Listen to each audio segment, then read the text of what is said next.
What is going on, YouTube? So, okay, I said it and I got it right here, okay? So, today is a video and we not talking about no fitness. We not talking about lifting no bicep curls, no, none of that. Nothing talking about the shelf, okay? And if y'all know the shelf, you know what I mean? That's a shelf right there, okay? But besides that, we ain't talking about fitness today. We talking about a little on the topic of financial gain, okay? And this is all anecdotal. This is from my experience and what I personally have done in order to reap the rewards, financial rewards, okay? And I'm talking about side hustles today, okay? Side hustles in 2021 for teenagers, all right? My top five specifically, my favorite, what I've been actually implementing over my teenage years, in order to get a little bank, get those new shoes, get, a couple little things here and there, just to, have a little money in your pocket, you know what I mean? Because that's always a good thing, any age of the game, okay? So I got a top five list for you today, okay? And the timestamps are going to be in the description below, okay? So y'all check that out because, sometimes you might not want to watch the whole entire video, but, you want to look at a little piece and bam, there you go. All right, so I'm going to get straight into it. Let's go. All right, so we got starting off, okay? We're going to go from number 5 all the way to number 1, okay? So number 5, I got selling your household junk or items or old stuff or whatever on OfferUp. OfferUp, okay? OfferUp is an app usually found on the phone the most. That's where I particularly did it through my phone, right? And if you don't have access to a phone, a laptop or something, they do have a website where you could just run things, in a similar fashion, but just off the laptop, off the website, right? So from the phone perspective, right, you can basically, the whole idea of OfferUp is a selling app, like eBay, of course, a very popular thing that, a lot of people understand is for selling. So this is similar to that. So this is a selling platform where you take pictures and then you post a picture of the item that you want to sell. And obviously it is in your possession, so it is used or it is something that is not entirely new. All right, so what you would do is you sell it for a discounted price, obviously, then from the original, fresh, brand new price.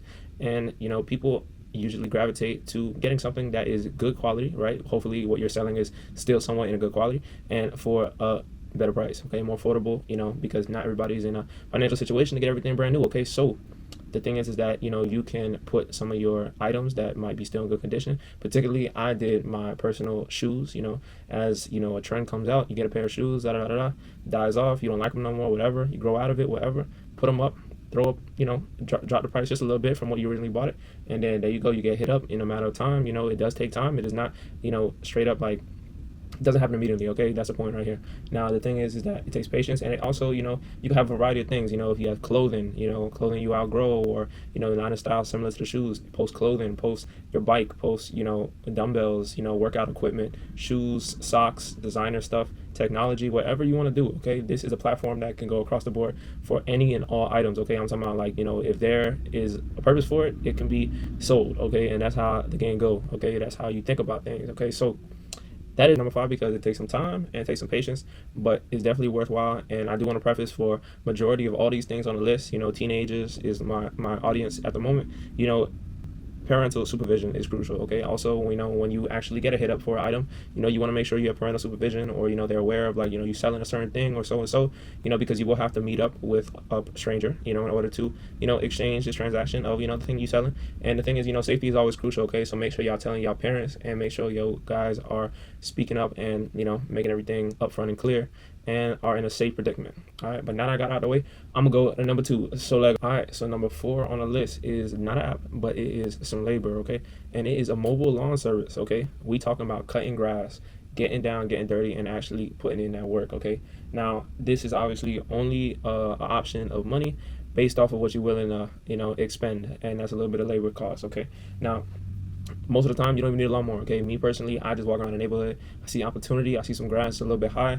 Bam, knock on the door, make friends, be friendly, be very conversative, sell yourself, you know what I mean? And, sell what you are going to provide as cutting the grass. And you tell them the prices. You lay it out for them. Sometimes people have a bigger yard than others. People have a smaller yard than others. Depending on what your scoping out of the scene actually looks like, you decide what your prices might be, all right? And along with doing so, just, parental supervision or some guidance, talk to your parents, ask them what's a good price in order to, equal the labor cost of what you might be doing.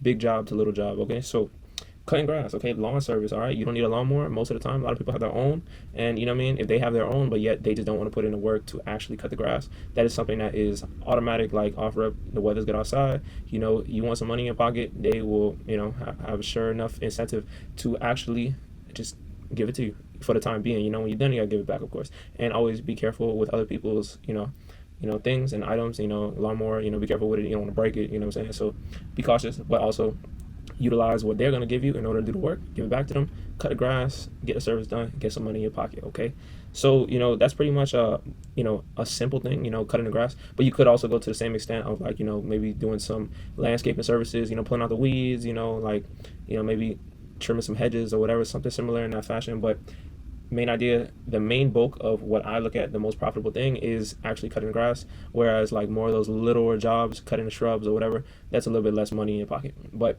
that's for y'all to decide and for y'all to think about that. All right. So we about to get into number 3. We got another app for you on the phone. Okay, it's called the Rover app. Okay, also similar to the OfferUp, it has a website platform and a phone platform. Okay, so the Rover app, it can do a variety of things. Now understand, this is based off of animals. Okay, Rover app. So it variety of everything extends to boarding dogs and house sitting, right? Also drop-in visits and daycare. Okay, but my kind of favorite one of them all is actually just walking the dog. Okay, killing 2 birds with 1 stone. You get a lot of activity, a lot of exercise, and of course, if y'all know me, I'm big into that. Like, I try to live a healthy lifestyle I can. But besides that, we talking about money here. So walking dogs, I think, is going to be the most cost effective and bang for your buck, because you're going to school, you got schoolwork, through the app you basically list out your services that you can do, you can provide, your timing, your schedule, or conversate with people that own the dogs, when you can actually like get their dog on a leash and get things going. But you can negotiate and work those things out. Supervision from your parents, of course, but the main thing is also it is very flexible when you are a teen going through the life of school, work, a lot of things. This is the side hustle. You work it in when you can. All right, so that's a little thing I also used to do, and I got pretty good stuff from it. All right, a little money in my pocket. But now, okay, we get into my top 2. Okay, y'all want to stick around for these, okay? Because this right here I'm talking about, I made hundreds on top of hundreds in comparison to the rest, the ones that I did list off for you already. But I'm talking about like, these right here, game changers straight out the gate. Okay, so also, if y'all are really feeling this and y'all like this content, y'all look like a little variety. I do fitness content, lifestyle content, nutrition content, and for some personal growth, personal growth, whether that be financial, you want to learn the ropes, you want to actually get some money in your pocket, such and such like that. I'm here for it. Okay, and if y'all here for it, subscribe to the channel, give a thumbs up on the video. It's right there down below. Okay, I'm gonna put my IG handle right here. All right, IG, post every single day, don't miss a day, and that's a fact. Okay, so I'm gonna get into the top 2, and I hope y'all ready for it. All right, so okay, we got number 2. Okay, remember, we're going in descending order from the top five all the way to 1. We at number 2 right now. Okay, so number 2, right, we got a mobile car wash. Okay, keyword mobile, that is all in the context of you are your own transportation. All right, so my particular favorite way of doing this is going throughout the neighborhood, actually just walking around, hit up all the houses that are close by first. Of course, save energy, your walking, your steps, all that stuff. You want to knock out everything in your vicinity that's closest. Okay, so straight up neighbor right to the left of you, to the right of you, and those surrounding. Okay, walk on a driveway, obviously preface safety, parents, supervision, of course, and awareness of what you're doing. But I like to also have a clear thought out like pricing plan, so obviously like for a smaller car, $10 for a smaller car, because you also need to kind of factor in that this will take time for each car, but also the workload for a smaller car, it's pretty fast. Okay, and you can for the most part get it done in a reasonably fast manner, and you don't have to be extra fancy with the cleaning, but you get the job done. Obviously make sure the main points of the car are looking good. The rims, of course, the rims happen to get real dirty. The front of the front hood, the grill, the lights, the windows, such and stuff like that. Okay, those are the main priorities of cleaning a car, whether it be big or small, and those are what I like to focus on when it comes to time efficiency, and also getting the most time to money ratio. Okay, so I like to focus on those main pieces of the car. And so what I was saying, for smaller cars, you also want to have a thought out pricing like plan along with doing this. Smaller car, do $10. Anything that's like a minivan to a truck, I do anywhere from like $12 to $15. Okay, because obviously that's more work time, more surface area to cover, right? But I usually always list out my particular things that you will need when you are doing this. Easy items to find in your house. Okay, you're gonna need a bucket. You're gonna need some dish soap or some car washing soap. Okay, you're gonna need a scrubber, like a bristle kind of sponge kind of deal. Of course, you're going to need to use that to scrub the car because you can't just use your hands. All right, and next thing, you'll need some water. Okay, most of the time you don't have to bring your own water with you, obviously, to rinse and wet the car at first. But a lot of hoses are connected to the house, so don't stress about needing that on your person. Right, those are gonna be available to you. If you're in the driveway of the house and you just happen to use the hose that they have connected to their house and use their water. Okay, be mindful, don't overuse their water. When you're not particularly wet in a car, shut it off, because sometimes people, they do not like running up their water bill, and I'll tell you that from experience. So you want to basically use it when you need a rinse, when you need to initially wet a car, turn it off when you don't, turn it on when you do. Okay, so also I like to, when I say in the vicinity of your own house, left and right, your neighbors, such and such. Also, if you want to expand a little beyond that, I have a bike. If you do happen to have that at your disposal, get a bike, throw that bucket, on the handlebar, get your soap in there, your scrubber, all that stuff. You know what I mean? Really just ride it on, like put it on, hook it on the handlebars, and you ride and you explore your neighborhood, and you basically can open up your opportunity for possible car washing deals. Okay, so and you don't gotta go far, but the bike is a means of transportation that makes things go a little bit easier. All right, number one on the list, hundreds, is coming your way if you happen to throw this in the mix. Okay, so let's get into it. All right, so we here, we said it, and now we about to get into it. Okay, so number one on the list, top five, number one, and I'm telling you, 100 is coming your way. Okay, I guarantee that. Okay, now this is going to involve selling, negotiation, speaking. All right, this is going to be come along with a firmness and an actual let's just say integrity of your business. All right, so you are going to be a business here. Okay, so the topic of what we talking about is selling candy in school. Okay, remember, this is a side hustle, on the side of whatever your main hustle is, if you have a job or not. But the thing is, this does take a little bit of work along with dealing with life, dealing with school, and that's what comes down to it. Okay, so selling candy at school, right? Selling candy at school, and I'm talking about, I had did this for about like a couple months strong, in beginning of the year, end of the year. There is no particular window where it doesn't work. It's going to work all throughout the school year. Okay, now mostly I find it beneficial in the school year. Okay, now unless you're in an aftercare or sort of summer program, it doesn't really have that much audience when it is in those particular scenarios. But school time, especially if you're in high school, it's more of a free roaming area in some ways, right? So compared to elementary school, but middle school, high school, the lunch hall or study hall or even walking class to class is where you are going to be making bank. All right, so now a little things I like to say is that a big part of this is having a firmness and assertiveness when you come to your pricing.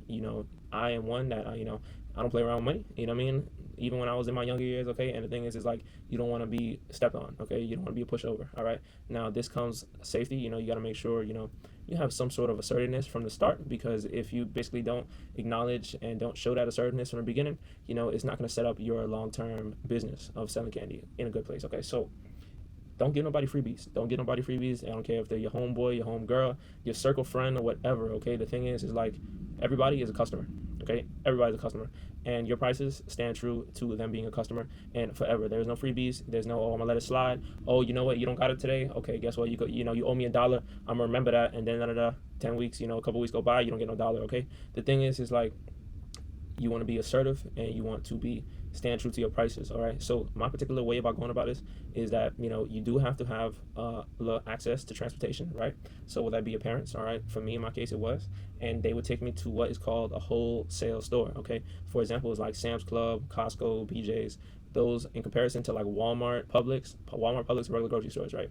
They obviously have a candy section, but the wholesale stores like Sam's Club, Costco's, BJ's, they are going to be more bulk. Okay, bulk shopping. Okay, now what I particularly did was that I went to these like little areas in those wholesale stores, and I actually went to the candy section, right? And I'm talking about my knowledge, right? I was a foodie, still am a foodie right now.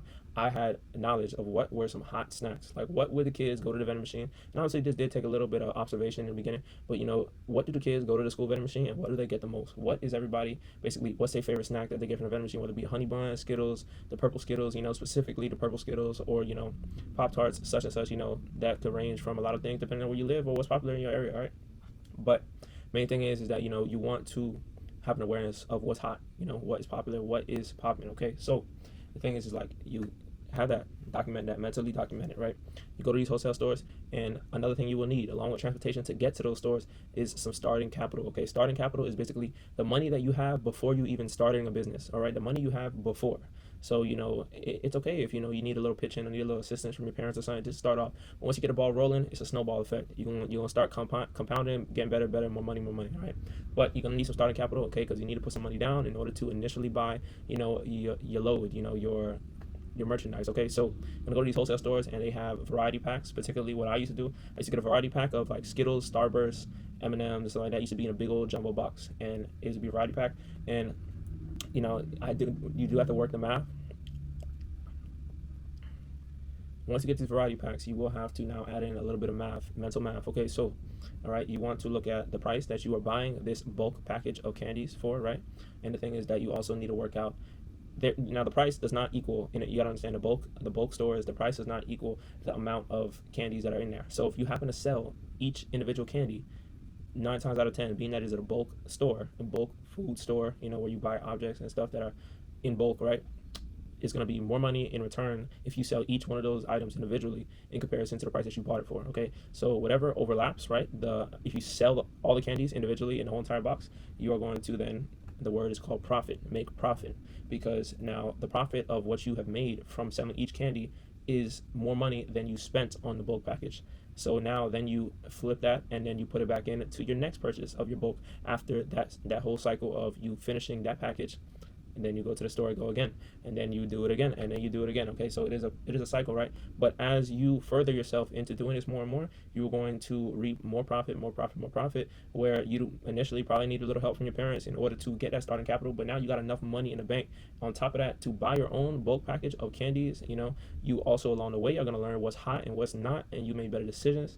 And you also come along, looking at prices differently, and find some coupons like that, make your most bang for your buck even better, okay? I'm talking about like you know what you're doing, you know what's hot, you go to the store, you got your own money in your pocket, and you buying and you selling, buying and selling, and you know what I mean? It is a business, and it comes with assertiveness, firmness. You also build up a little reputation. You that guy, that girl, that circle that actually is the candy person, okay? So you will make some friends, and you will also meet a lot of people who try to sweet talk you, right? But the thing is, assertiveness is a main priority. I definitely can say with this type of business, but you will be banking, and you do also need to do it in a safe manner. Obviously, don't get in trouble. Follow along the rules of your school. My school didn't have a problem with it, but you will get a lot of side eyes. You will get a lot of let's just say observers, okay? And that's okay. You know what I mean? Because there's a lot of things in our world that people happen to sell, all right? That is not candy in school, okay? That's the truth of it, all right? But the thing is that, let's just say somebody is observing you, and you want to make it clear in the air that you are obviously just selling candy for eating purposes, then they should probably, not look in your way no more once you make that clear. And I'm talking about people observing as like teachers or deans or, counselors, whoever is walking through your school, security guards, whatever, okay? But that is my number one, and I'll tell y'all straight up, I have made hundreds off of that throughout my high school years, especially. I didn't happen to do it, unfortunately, in my middle school years, but if I did, it would have been doubled, okay? And I'm talking about, you don't got to do it forever. Do it through a little portion of the year. Try it out. Try out all of these, as a matter of fact. Let me know what y'all think. Tell me if it works for you, and tell me if I missed anything. Tell me if y'all got any ideas that y'all actually like more than these, okay? I'm willing to hear it, and I'm willing to chat with y'all, okay? Drop it down in the comment section. I'm also putting the timestamps. If y'all didn't hear already, y'all can jump back and forth in the description below, throughout this video. Put my Instagram handle right there, all right? And y'all subscribe, okay? Y'all show love to the channel, okay? And also, give me a follow on Instagram. I do fitness content, nutrition content, and personal growth. And this is, for example, personal growth to make you better and bigger and do everything to the best and fullest that you can do. And this is what I'm here to help you with, all right? So I appreciate y'all for watching, sticking around, and I'm going to see y'all in the next one.